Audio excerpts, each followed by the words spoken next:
It knows your name. And it's already inside your house. It started softly, almost like a sigh, drifting up from the basement. Daniel, my blood ran cold. I live alone. My name is Daniel Harper. I'm 34 and I moved into this house 3 months ago. I thought it would be perfect. Cheap, quiet, isolated. The previous owner had left abruptly, without explanation, and the realtor only shrugged when I asked. I didn't care. A quiet house, alone, exactly what I needed to escape the chaos of my life. I was desperate for silence. The first week was ordinary. Floors creaked, pipes hissed, old wood groaned, but that's what old houses do. Then came the first whisper, soft, deliberate, unmistakable. Daniel? From the basement, I froze. The TV hummed low in the corner.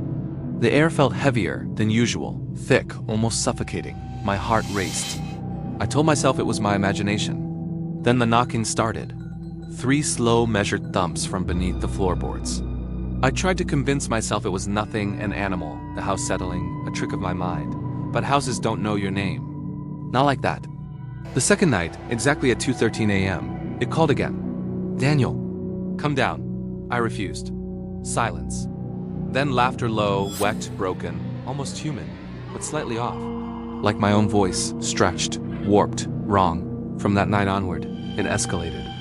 It learned things about me, private things I had never shared. My first panic attack at 17. The nights I cried alone in this very house, how I always checked the closet before I sleep. It was no longer outside of me. It had entered my mind, watching, knowing, anticipating. I could feel its presence when I was awake, and worse, when I closed my eyes at night. I began sleeping in shifts, lights on, doors locked. But it still found ways to reach me. One night, the power went out completely. No storm, no warning. Darkness swallowed the house. Then came the footsteps. Slow, deliberate, ascending from the basement stairs. My flashlight barely illuminated the hallway. The basement door was wide open, cold air spilling out, smelling of damp soil, decay, and something I couldn't name. At the bottom of the stairs, I saw it clearly. Too tall, limbs elongated, neck bending unnaturally. Its face mime, perfectly, same scar on my chin, same tired eyes, but darker, hollow, and smiling. You came down after all, it said. I tried to respond.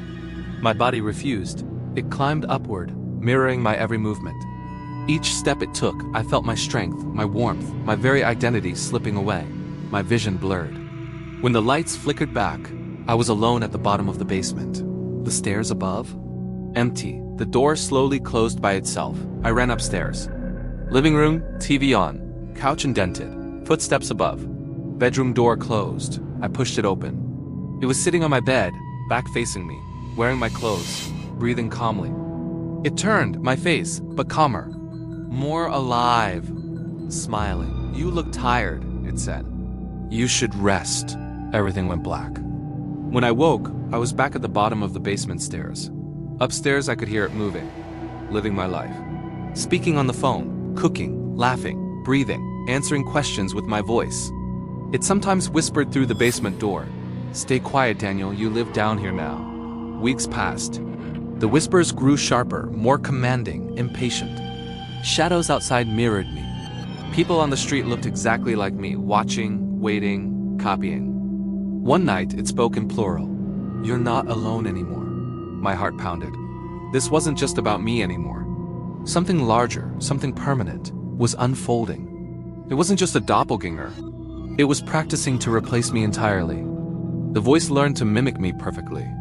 Every nuance, every laugh, every sigh, every curse word I ever said. It learned me better than I knew myself. Mirrors no longer reflected my image alone. Sometimes they flickered, showing 2 of me, one alive upstairs, one trapped in the basement. I tried to leave, but the doors would not open. Windows were just reflections of the basement, the stairs stretching impossibly far below. It began to touch my life in subtle ways. Items moved upstairs. Notes I hadn't written appeared on the fridge.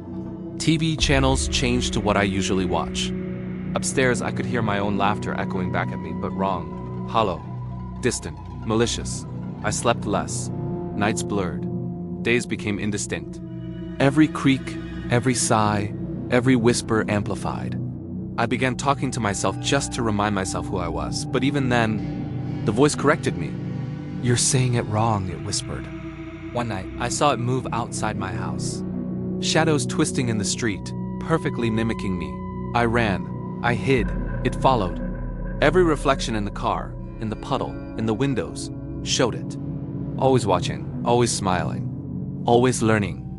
I began noticing subtle changes in myself. My hair felt heavier. My reflection no longer moved exactly as I did. I would wake up remembering dreams that weren't mine, memories I had never lived. The house itself seemed alive, groaning and breathing along with it. I could feel it everywhere. Tonight, it whispered again. Clear, calm, familiar, yet not mine. You left, but we followed. And now, we wait for your turn. I cannot leave. I cannot move. The basement stairs stretch endlessly below me, dark and infinite. Upstairs, I hear someone living my life, breathing, laughing, using my voice. And sometimes it calls through the walls. You're ours now. The lights flickered. I felt the cold brush of air, even in my room. The walls creaked as if the house itself were breathing. I whispered my own name, hoping for a miracle. And it answered, perfectly in my voice. Calm, patient, mocking. I realized then that it had learned me completely. That tonight, it would try again. I screamed silently, realizing my own voice would betray me if I spoke.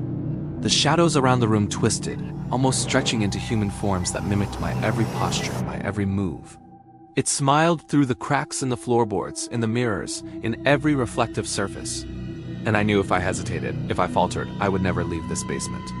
I would become another reflection, another hollowed version of myself living upstairs. I could hear its voice repeating my name, echoing from walls I didn't remember existing. It was patient, slow, meticulous.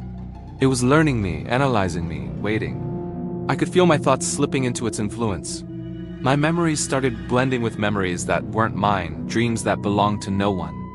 I tried to count the floorboards. I tried to recite my favorite song. It whispered along with me in perfect synchronization until I stopped mid-line, confused, unsure if it was my own voice or its imitation. I realized then the horror. It wasn't just after me. It was becoming me. If you ever hear your name whispered from somewhere it shouldn't be, do not answer. Sometimes the voice isn't calling you down, it's calling you out. And if you stop talking, it will sound exactly like you. Subscribe before it learns your voice too.